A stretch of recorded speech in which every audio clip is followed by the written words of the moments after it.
America में भले ही महंगाई दरें कम होने से वहां के बाजारों में तेजी से रिकवरी देखने को मिली है, लेकिन यूएस के बैंकिंग सेक्टर का संकट कम होने का नाम ही नहीं ले रहा है।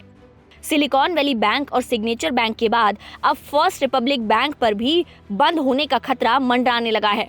बता दें कि सिर्फ एक हफ्ते में ही ये तीसरा बैंक है जिस पर ताला लगाने की नौबत आ चुकी है। ब्लूमबर्ग के मुताबिक फर्स्ट रिपब्लिक बैंक के स्टॉक में 61.83% की गिरावट दर्ज की गई है। हफ्ते भर में आई गिरावट की बात करें तो फर्स्ट रिपब्लिक बैंक के शेयर की कीमत 74.25% गिर गई है। बीते कारोबारी दिन इसका भाव $19 प्रति शेयर के निचले स्तर तक जा पहुंचा। कुछ ऐसे ही हालात सिलिकॉन वैली बैंक और सिग्नेचर बैंक के बने थे और इन दोनों ही बैंकों पर ताला लटक गया। अब इस बड़े बैंक के भी धराशायी होने की संभावना बन रही है। ऐसे में निवेशकों में इस बैंक को लेकर चिंता बढ़ना तो लाजमी है।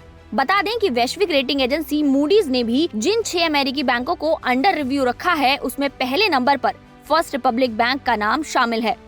इसके अलावा रेटिंग एजेंसी ने Zions bank corporation, western alliance bank corporation, Comerica Inc, UMB financial corporation और इंट्रस्ट फाइनेंशियल कॉर्पोरेशन की रेटिंग को भी डाउनग्रेड करते हुए अंडर रिव्यू में डाला है।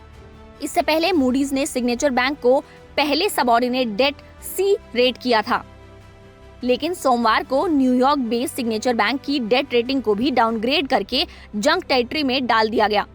वहीं फर्स्ट रिपब्लिक बैंक ने अपने बचाव में कहा है कि उसके पास बैंक को चलाने के लिए पर्याप्त नकदी मौजूद है। इसके अलावा उसने नकदी के लिए फेड और जेपी मॉर्गन से भी हाथ मिलाया है। इससे पहले सोमवार को वेस्टर्न अलायंस ने बताया था कि बैंक के पास $25 बिलियन से ज्यादा की नकदी उपलब्ध है। वहीं अगर हम बात करें अमेरिकी बैंकों के डूबने के भारतीय बैंकों पर असर की, तो अमेरिका के 2 बड़े बैंकों के दिवालिया होने का असर भारतीय बैंकों पर नहीं होगा। अमेरिकी इन्वेस्टमेंट कंपनी जेफरीज और फाइनेंशियल सर्विसेज फर्म मैक्वेरी ने ऐसा भरोसा जताया है। इनका कहना है कि स्थानीय डिपॉजिट पर निर्भरता, सरकारी बॉन्ड में निवेश और पर्याप्त नकदी के चलते भारतीय बैंक मजबूत स्थिति में है। कुछ महीनों से भारतीय बैंक विदेशी बैंकों के मुकाबले बेहतर प्रदर्शन कर रहे हैं। जेफरीज के मुताबिक ज्यादातर भारतीय बैंकों ने 22 से 28% ही सिक्योरिटीज में निवेश किया है। बैंकों के सिक्योरिटीज निवेश में 80% हिस्सेदारी सरकारी बॉन्ड की है। ज्यादातर बैंक इनमें से 72 से 78% मैच्योरिटी तक रखते हैं।